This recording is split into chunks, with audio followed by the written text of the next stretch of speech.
Quick review Thursday and Friday trade. So this will be 411 and 412. All right, starting off with AMD. AMD, a lot of money was made. A lot of money was made, especially on Thursday. Why? Well, it surpassed the moving average of 100 and it just went upwards, right? Once it passed the moving average of 100, the expectancy is clearly that it's going to get to the moving average of 200, right? So this call right here from 168 to 171, really nice. It was like 3 points, but in a company like AMD, that's a lot of money. That's what happened, and it was very nice, and it was pretty simple. All you had to do was see that it broke the moving average of 100, buy the call, and then at 171 just sell because it was like more than 100% buy. So SPY, same thing happened Thursday. So basically, as you can see, it broke the moving average 100 right here, and then right here, I just bought this call. I just bought this call from what was 516.61, 517.87. I saw it not stop at the moving average 200, so I was like, bet. I kept it, and then I sold right here. Why did I sell right here? Right. So I bought this nice call. It was 516.66 to 519.54. It was a 3-point call. Why did I sell? Well, after it broke the moving average 200, I knew I had to go to the zone right here, right? This was the next zone. Because what happens is once it breaks the moving average, and so after it broke the moving average of 100, all I had to do was wait until the moving average of 200. I made that 100%, but I kept it going since it broke the moving average of 200 pretty easily.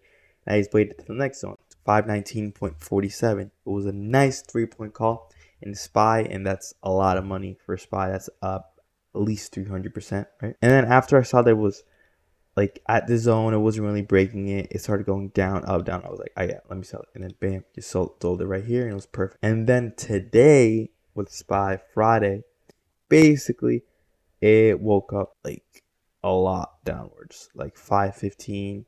And so it broke the moving average of 40 immediately. And then I was like, all right, yeah, this has to go down.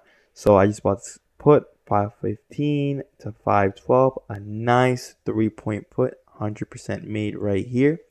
Sold it for the day, and then when it was going up, then it started going down again. And then I didn't operate this put, but this put was pretty clear as well. Why? I mean, I made my 100% in the left, but this put was pretty clear. Why? Because once it started going down and then surpassed this point right here, because this was a zone, right? Like once it broke the moving average of 40, I knew it was going to go down to 512, right? Because it's the zone right here. As you can see, the price goes down, goes down, comes up, like can't surpass it, right? It tests it like right here, goes all the way down, and starts going up, right? Because there's something here. Starts going down and goes all the way up. Starts going down, goes all the way up. Starts going down all the way up. It's a strong zone, so that's what happened, right? That's why I knew once it broke the moving average of 40, it was going to go automatically to 512. So it went from 515 to 512. That's where I sold the put. Then once it started going up and then it started breaking downwards, it broke the zone. So once it breaks the zone, you immediately buy a put, right? For that 100%, because you know it's going to keep going down. Once it breaks a tough zone like that, it has to keep going down. And then it went from 512 all the way to 509. That's another 3 points. That's another 100% made. Now, I didn't operate the 512 to 509 because after this, I was out. So, yeah. Also, guys, remember, please use 15 minutes in Bollinger Bands and moving averages if you are doing day trading like I was doing today. If you're doing swing, then we can go for an hour, right? So swing, it basically says, oh, yeah, SPY is going to keep going down. That's what happens, right? With swing, you use an hour, but for day trading, always use 15 minutes. Always. All right, let's check Netflix. So basically, Netflix, I made money this week. A lot of money, $500, right? Sorry, not $500. 500%. Yeah, it was incredible, right? Imagine multiplying your money. You put 100. What's 500% of that? What is that? 200. Yeah, that's like $500. Yeah, that was a lot of money. Anyways, so basically, Netflix was pretty easy. Of course, you put in 15 minutes. It went all the way down, right? And then Wednesday started going up. Broke the moving average of 2040. You buy that call immediately, all the way up to the moving average 200. As you can see, 617, 623, nice call right there. But I didn't operate it. Why? Because you can see it closes here, then opens here, right? So like it closed Wednesday, like at 618, then opens right here. So I was like, all right, how can you operate that, right? I don't operate swing as much. I operate more day trading, especially when the graph is like this, like blah, blah, blah, blah. So anyways, it wakes up here, goes all the way down to the moving average of 20, but then it starts going up. It breaks the moving average of 20 right here. So I immediately buy this call.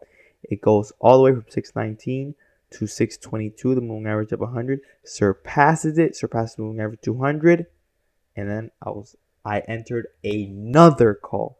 Right here, I entered another call. Right here. And then we went all the way up to 631. Why did I know to enter another call? Simple. First of all, it broke the moving average of 100. So I had to go to the moving average 200 right here, right? Broke the moving average 200, it has to keep going upwards, right? So where it has to keep going upwards? Simple, to the next zone right here. As you can see, there's a big zone here, right? It's like struggling, and then starts going down, right? So basically, where it starts going down, it has to go all the way up. It's like a U, as you can see, right? It's like a U. Goes down here and then goes all the way up to the same place like a U. So after I broke the moving average 200, I was actually waiting for this right here, but I had to wait for the moving average 200, right? So it doesn't happen like this, right? Then you lose money. No. Wait for the moving average 200, right? Wait for the moving averages to guide you. After breaking the moving average 200, another call, put it in all the way to 631. Perfect calls that day, right? And then I didn't operate this further, but you could have operated it further, right? Broke the average of 20, used by that put, right? Keeps going downwards, breaks the average 200, you keep in that put, and then it goes all the way from 631 to 620. Easy put too, but I didn't operate the put, right? Because the put was very Nvidia, basically the same thing. Had this U, as you can see. So guys, always operate the U. The U was like one of the most simplest things you can do in the stock market, right? And then you also have like the confirmation of the moving averages, right?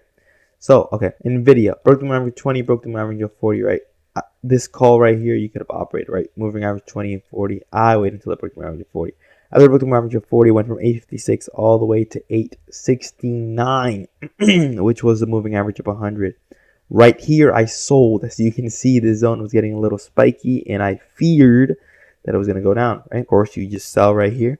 Then it starts going up again, breaks my average 200. Guess what? I enter again after breaking my average 200 because it has to keep going up, right? Now it has another U to fill. It has from 879 to 895. Bought this call. Pretty simple. Made lots of money with it. And that's how it worked out. Bought it from here to here and then from here to here. Very simple. Let me explain it one more time. It might be a little confusing. All right. So broke the average of 20 has to go to the average of 40, right? Broke the average of 40. That's where I buy the call because it has a nice gap to fill to get to the average of 100, right? So that's where I buy 856, sell right here 870 because it gets to the average of 100 and it starts getting choppy, right? It doesn't like break it immediately. Plus, it has a U right here, which is like another confirmation. It's like a zone, right?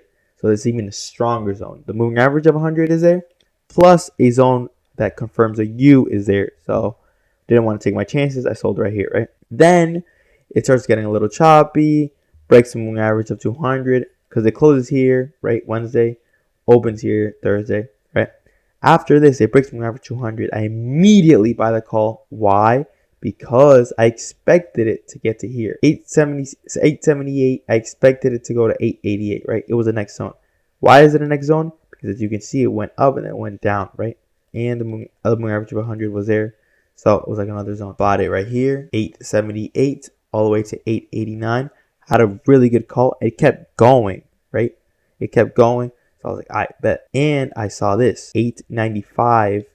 I had a huge U to fill. So I waited, broke it. So 879 to 895. And I made lots of money with that, especially with that one. That was a lot of money. And it was pretty simple. All I had to do was follow the U right here, and allow the moving averages to confirm to you. Because once it broke the moving average 200, it has to get to a zone. It has to get to a zone. So the next zone was this one, and automatically breaks it, right? So the next zone has to be this one, 895, and that's where I sold. Everything else doesn't matter because I'd rather play it safe and continue to do so and have more money. Lastly, Home Depot was very tricky this week, extremely tricky, but some calls were made, especially right here. There it is. Yeah, some calls were made, very simple calls, not a lot of money made with Home Depot. So basically, once it broke the moving average of 100, clearly I just bought from 359.91 all the way to 361. It's like 2 points. Yeah, I just made that small call with Home Depot and just let it go after that. And it just started going downwards, and I didn't operate this. But if you wanted to operate it, because I already had a lot of companies, right? You don't want to get too many companies in because then you're going to lose money. But if you wanted to operate it, it was pretty simple to see. The broke the moving average of 40, 20, 100. Of course, it has to go down, right? So it starts at 353 and it starts going down, right? And then you could have just bought this put. So my recommendation here is, right, buy 2 puts. 1 put, keep it until it breaks the moving average of 20. So it goes from 353 all the way to 349, and then it breaks the moving average of 20, 350. So what is that? 353 to 350. It's about 3 points it put. It's pretty nice, right? Then again, it breaks the moving average of 20. Same exact thing. You just keep waiting for it. It goes all the way down. Once it breaks the moving average of 20, you wait for that 100%. 346, 100% made, right? Breaks the moving average of 20 again. 347. You wait for that. And then bam, 343, 100% down. Keeps going down, and then it wakes up here.